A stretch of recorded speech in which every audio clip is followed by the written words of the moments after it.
Welcome to the second episode of the Revolution Today podcast. This episode is sponsored by my Patreon and the grateful, wonderful giving people on that site who support me. If you are not supporting me and you'd like to support me in a monetary way, go check out my link in the description, patreon.com/revolution today, and I would be greatly appreciative of your support. Thank you.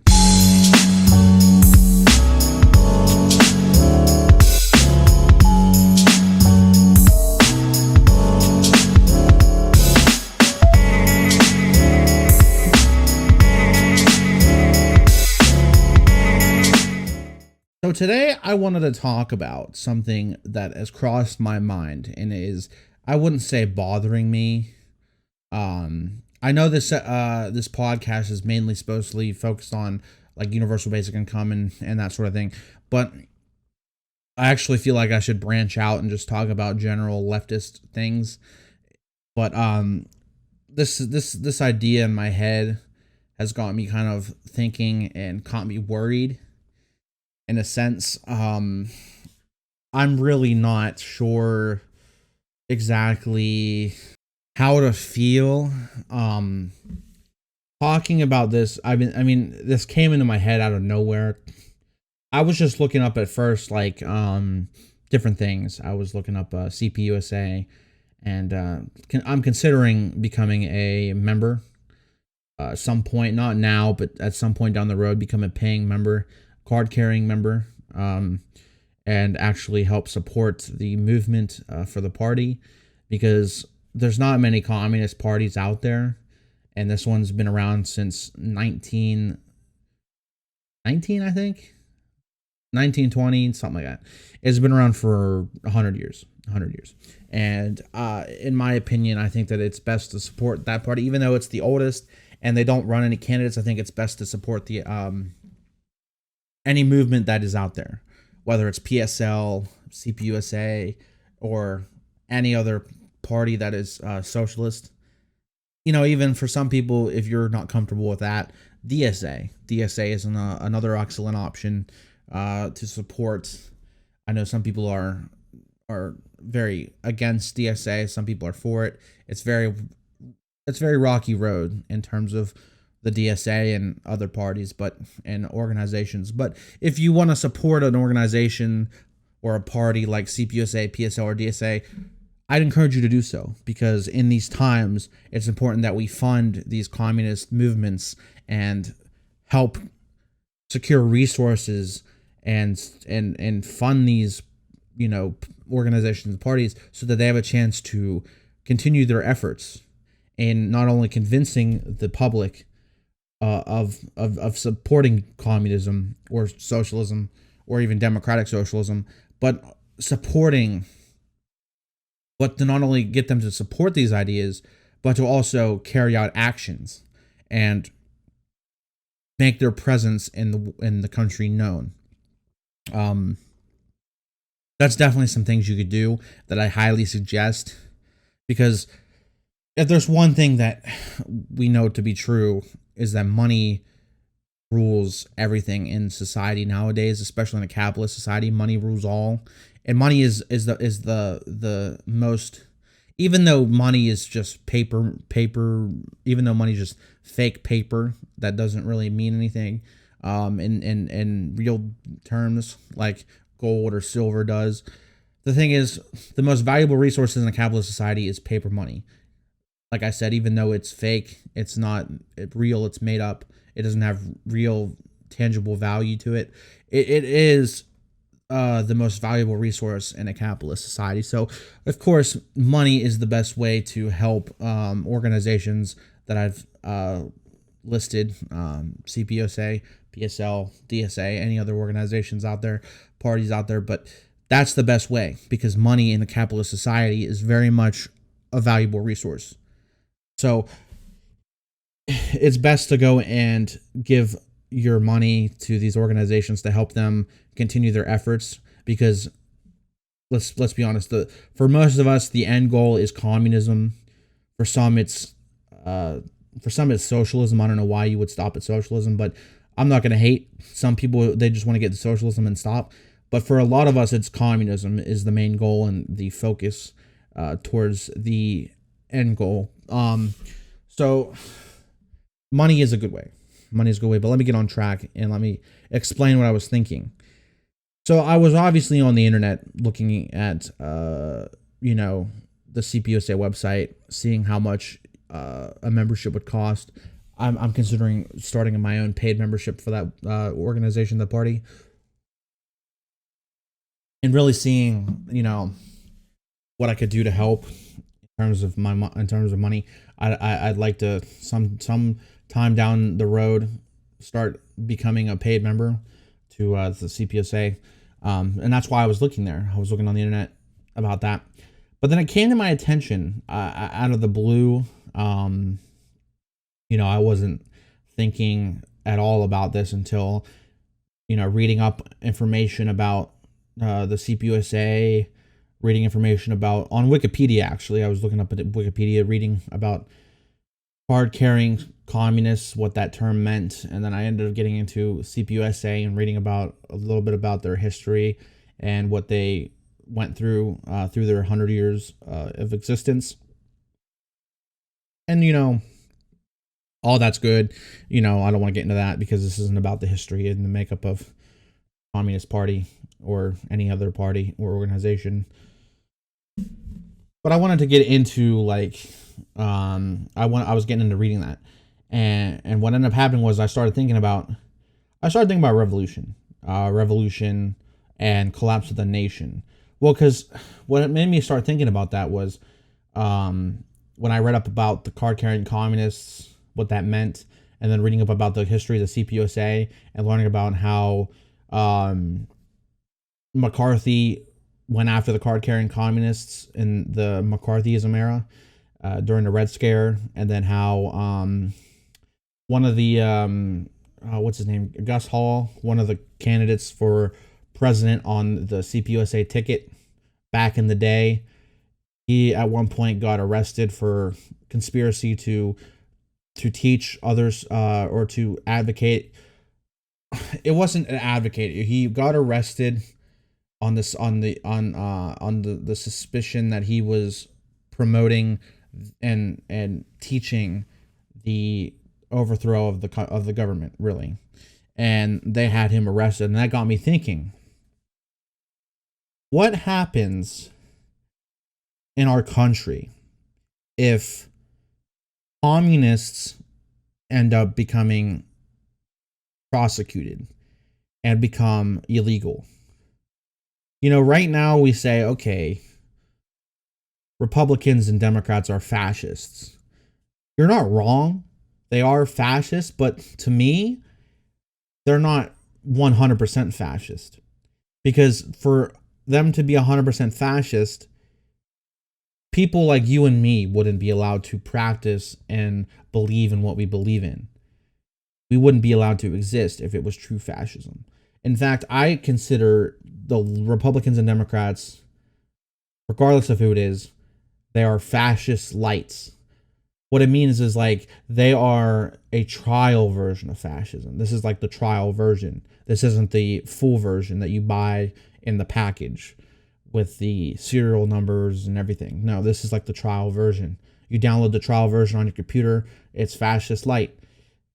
They do adhere to certain fascist points, but overall they're not completely fascist, because like I said, true fascism would be, in a sense, the I don't know, the abolition of communists, the banning of different political parties, like in Nazi Germany, they outright banned the Communist Party, and any other party that existed wasn't allowed to exist. It was only the Nazi Party. So for true fascism to exist in this country, we would have to be banned from existing. And this got me thinking, going on and on and on about different things and different ideas. And it got me thinking about really revolution and the collapse of this country. And it got me thinking about, are we prepared? You see, The whole point of being a communist and the goal of being a communist is to stage a revolution. Now there's now you could say, well, no, there you could try to do it through electoralism, vote your way to communism. That doesn't work. Well, if there's a situation in which that's possible, then that's an option. But in the case of the United States, that's not an option. So in the United States specifically, the goal of a communist is to stage a successful revolution and take over the country and put it on the path of socialism and then eventually communism. That is the main goal of every communist who lives in this country, of course.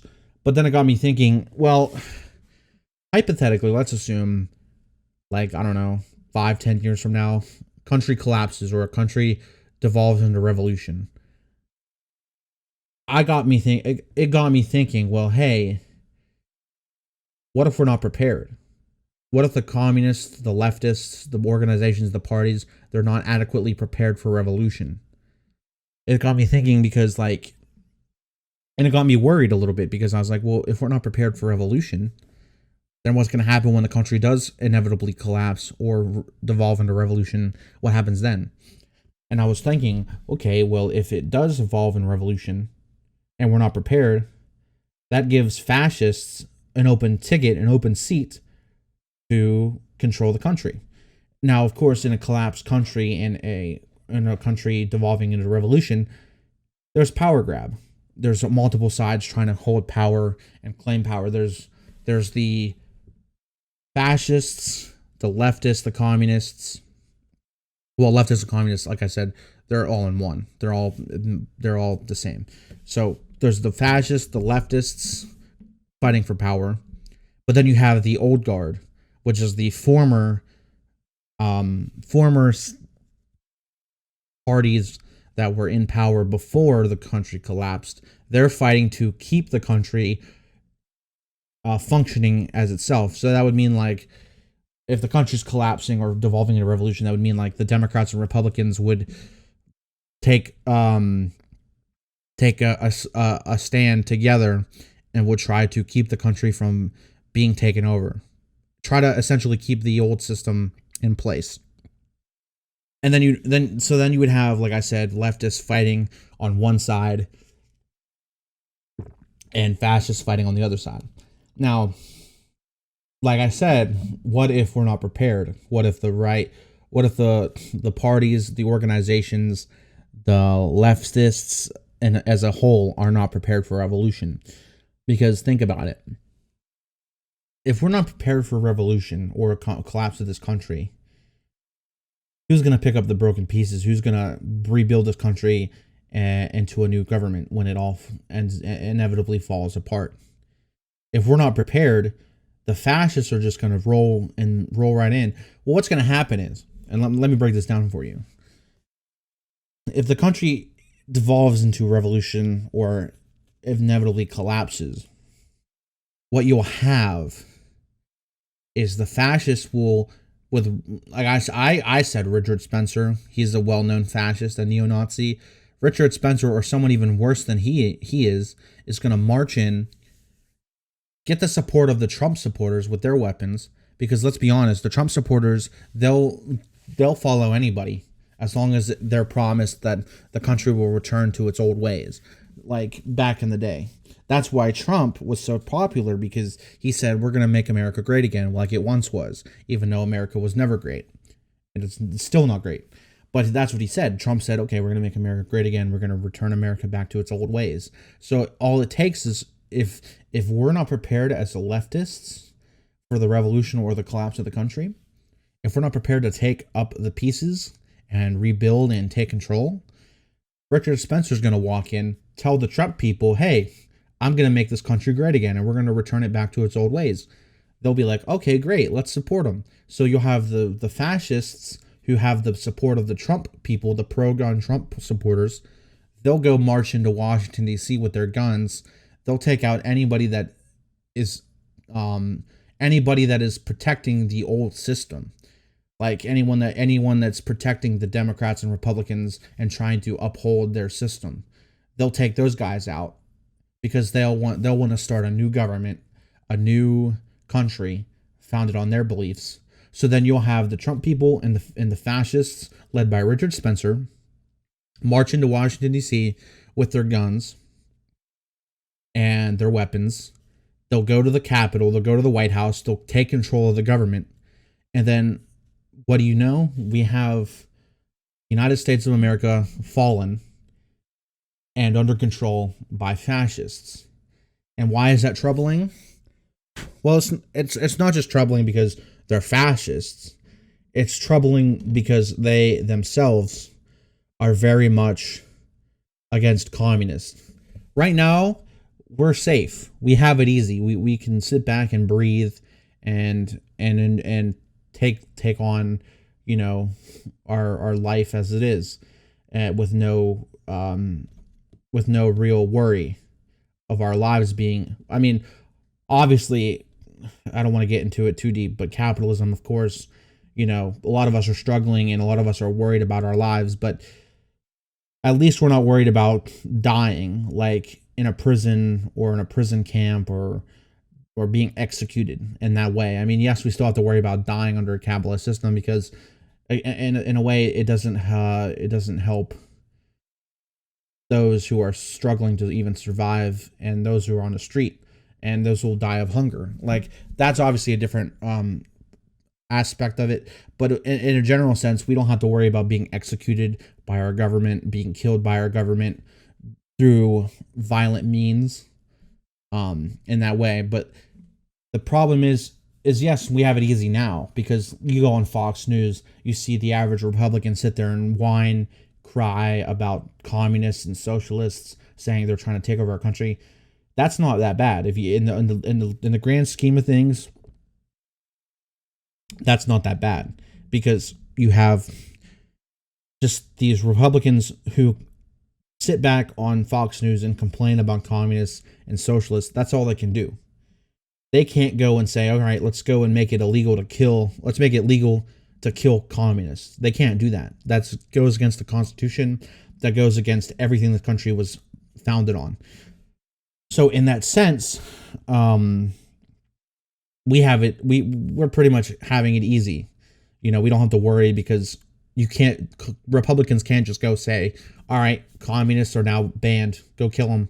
You can't have that because it's against the country's constitution and all the amendments and everything it's, you know, built upon. That can't happen. So we're safe in that regard. But imagine this: if we're not prepared as a society, as a group of leftists, if we're not prepared for the coming revolution or the inevitable collapse of our country, like I said, Richard Spencer and the fascists will march into Washington, D.C. with the Trump supporters. They'll march in. They'll take the White House. They'll take the Capitol. They'll install a new fascist government. And in the end, they'll make it illegal for communism to exist. They'll ban communism. They'll make it illegal to kill and execute and imprison communists. We'll be banned. We'll be banned from existing. We'll be killed for our beliefs.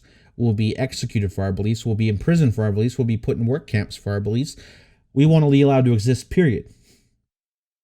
So here's the thing. Do you want to sit back and hope that we're prepared for the revolution or the coming collapse of our country? Or do you want to do something? Because I myself thought about this and I am too worried. I'm worried about the possibility that what if we are not prepared for a revolution? What if we don't have the infrastructure in place and the groundwork in place to have plans and preparation for the inevitable revolution or collapse of our country? Because like I just thought about this and I had to hop on and record this because it was in my head and I didn't want to forget it. You know, thinking about it, it's like, well, if we're not prepared, then they're giving the hot seat, the throne to fascists who will then take power. Richard Spencer will be in control, or some other equally or much worse fascist will take control. Then They'll ban communism, they'll kill communists, and everything we've ever worked for will be in vain because it would have been for nothing. Because now we have fascists in the country just killing anybody that's a communist. And then the revolution is going to be set back for another 50, 60 years because the fascist government in place is killing anybody that doesn't agree with them. So that is why I wanted to make this episode like this, because I felt it is up to us to prepare. It is up to us to gather resources, plan ahead, support our. That's why I said it's best that you support your organizations and your political parties, such as CPUSA, PSL, DSA, whatever. It is important that you support them monetarily, because money is the most valuable resource in a capitalist society, and that will allow us to get resources and allow us to plan ahead in case the country does collapse or country does devolve into revolution. Because the last thing we want as communists, as leftists, is to be ill prepared for a potential revolution or collapse. Have the fascists take power and pretty much eliminate and execute anybody that doesn't agree with them, including communists. Last thing we want. Because I'll tell you right now, last thing I want is for my family, my friends, my community, and my fellow human beings to be subjected to a society run by fascists. I will not allow that to happen, because that's the last thing I want. The last thing I want is fascists to take over this country and rule over everybody and kill anybody that doesn't agree with them. That's the last thing I want, because fascism has no place in this world. It is evil, it is corrupt, it is dangerous, and it has no place in this in this floating rock we call Earth. It doesn't. So for me, if we ever got to a point where fascism could literally be the ruling party in this country, either by violent means through a revolution or by power grab through a collapse of the nation, I'm not going to let that happen. I'm going to tell you right now, I'll pick up my arms, I'll pick up weapons, and I'll go fight the war against fascists. Because, like I said, I will never accept fascism in this country. I do not want to have fascism become the ruling party. And that's why, if we are not prepared as a group, as a society, for revolution, for the collapse of our country, we'll be giving the power to the fascists. And that in itself will totally destroy our movement, our goal, and it will ultimately set us back hundreds, if not thousands of years. I mean, maybe I'm exaggerating a little bit, but it will set us back 50 to 100 years at the least. And that will set back any chance we have at becoming a communist society. You know, that'll stop us. That'll stop any chance of us ever staging a revolution or ever taking power and making this society better. It just won't happen. You won't see that if the fascists take over, because then they'll reign for, well, I mean, sure, Hitler didn't last more than 20 years. Not if that. No, it wasn't even 20 years, because he took power in 33, and within 11 or 12 years he was already out. So I mean, sure, but the thing is, if the United States became fascist, the only reason Hitler didn't last long is because there was the major power, Soviet Union and the United States, both came in and took him out. But what happens when one of the major powers in the world becomes fascist? Who's going to have the power to take us out and free us from fascism? I mean, sure, you can have China and Russia come to our aid and fight for us, but do you really know if they're going to survive? Do you really know if they're going to make it and actually take us out and liberate us? I don't know. It's difficult to tell because you can't. I'm not a fortune teller. I'm not a time traveler. I can't predict things, but it's definitely something to think about if we were to become fascist. And yes, if we were to become fascist, yes, the communists would rise up and try to stage rebellion, try to fight back and a resistance. But I don't know if it would help or if it would be successful. That's my thought. I don't know if that would actually be a successful resistance or not. It's definitely not going to be like the Hollywood movies where the resistance fights back against Nazi Germany and Hitler, and they succeed and they destroy Hitler, and the day is over, victory for everybody. I don't see that. I don't know if that would happen. It could, but it's not going to be like a Hollywood movie and be the absolute outcome. It won't. You're not going to see that happen. It's unpredictable. But that's why I'm saying, if we're not prepared, if we are not prepared for revolution or the collapse of the country as leftists, we're just paving the way for fascism and allowing fascists to take over. So really, it's up to us to be prepared and to be ready to take the broken pieces of a collapsed or a revolution or a country in revolution. It's up to us to take those pieces and rebuild and begin the groundwork to become a socialist nation. Because without our preparation and without our determination, this country will devolve into fascism, and then everybody loses. Everybody loses. And I don't want that to happen to us. I don't want that to happen to my family. I don't want that to happen to my community, my friends. I don't want that to happen to my fellow human beings.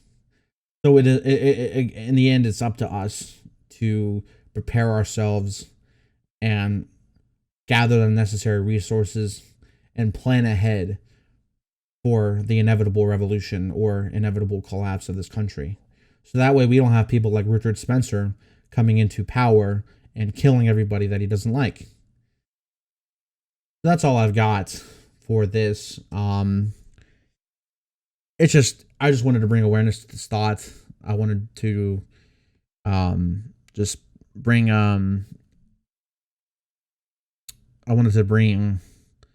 just awareness to this idea and to warn people that if we're not adequately prepared, if we're not ready for a revolution or a collapse of this country, someone else is, and that's going to be fascism and fascists like Richard Spencer.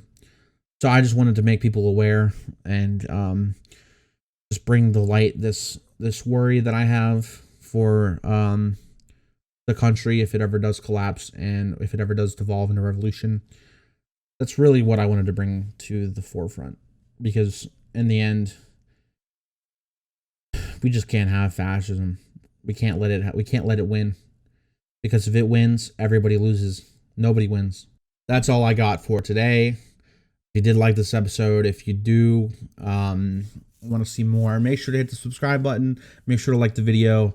And make sure to turn on notifications. And please share this podcast with anybody you see, anybody you know who is politically involved with the left or communism or are communists.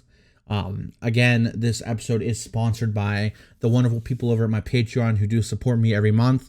If you'd like to become a supporter and help me monetarily, you could do so with the description down below, or patreon.com/revolution today. I'd very much be appreciative of your support. If you'd like to support me monetarily, I'd greatly appreciate it. Again, it's patreon.com/revolution today.